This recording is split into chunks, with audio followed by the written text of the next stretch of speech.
ಬಾಗೇಪಲ್ಲಿ ಪಟ್ಟಣದ ಸಾರಿಗೆ ಸಂಸ್ಥೆ ಬಸ್ ಡಿಪೋ ರಸ್ತೆಯಲ್ಲಿ ವಾಸವಿರುವ ಮಲ್ಲಿಕಾರ್ಜುನ ರೆಡ್ಡಿ ಎಂಬ ಯುವಕ ಸ್ವಯಂ ಪ್ರೇರಿತನಾಗಿ ಕತ್ತು ಸೀಳಿಕೊಂಡು ಕೊಲೆಗೆ ಸಂಚು ರೂಪಿಸಿರುವ ನಾಟಕ ಆಡಿದ್ದಾನೆ.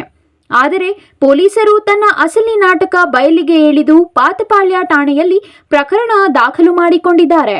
ಮಲ್ಲಿಕಾರ್ಜುನ ರೆಡ್ಡಿ ಚೇಳೂರು ತಾಲೂಕಿನ ಬೀರಂಗಿವಾಂಡ್ಲಪಲ್ಲಿಯ ನಿವಾಸಿ.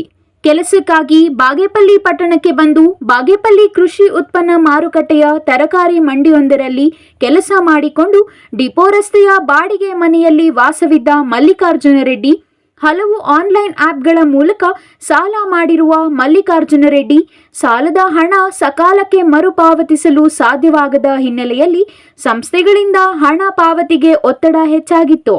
ಸಾಲದ ವಿಷಯ ತನ್ನ ಕುಟುಂಬಸ್ಥರಿಗೆ ತಿಳಿಯುತ್ತದೆ ಎಂದು ಹೆದರಿದ ಮಲ್ಲಿಕಾರ್ಜುನ ಮನೆಯವರ ಅನುಕಂಪ ಗಿಟ್ಟಿಸಿಕೊಳ್ಳಲು ತನ್ನ ಕೊಲೆಗೆ ತಾನೇ ಯೋಜನೆ ರೂಪಿಸಿಕೊಂಡಿದ್ದ.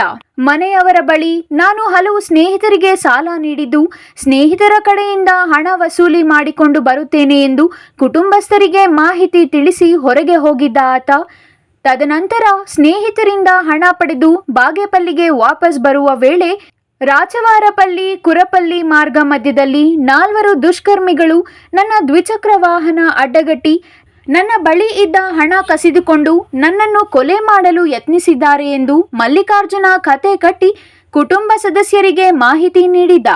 ಗಾಬರಿಗೊಂಡ ಕುಟುಂಬ ಸದಸ್ಯರು ಮಲ್ಲಿಕಾರ್ಜುನ ರೆಡ್ಡಿಯನ್ನು ಪತ್ತೆ ಮಾಡಲು ಹುಡುಕಾಡಿ ರಕ್ತಸ್ರಾವದಲ್ಲಿದ್ದ ಯುವಕನನ್ನು ಬಾಗೇಪಲ್ಲಿಯ ಸಾರ್ವಜನಿಕ ಆಸ್ಪತ್ರೆ ಸೇರಿಸಿ ಶಸ್ತ್ರಚಿಕಿತ್ಸೆ ಮಾಡಿಸಿದ್ದರು.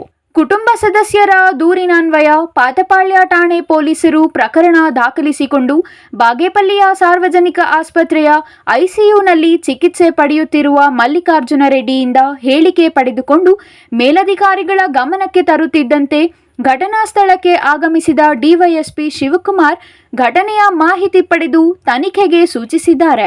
Circle inspector Prashant Varni, sub inspector Syed Ansar ತಂಡ ಮಲ್ಲಿಕಾರ್ಜುನ ರೆಡ್ಡಿಯಿಂದ ಹೇಳಿಕೆ ಪಡೆದು ಪೊಲೀಸರು ತನಿಖೆ ನಡೆಸಿದಾಗ ಯಾವುದೇ ದರೋಡೆ ನಡೆದಿಲ್ಲ, ಹಣ ಕಳ್ಳತನ ನಡೆದಿಲ್ಲ ಎಂಬ ಸತ್ಯ ಹೊರಬಿದ್ದಿದೆ.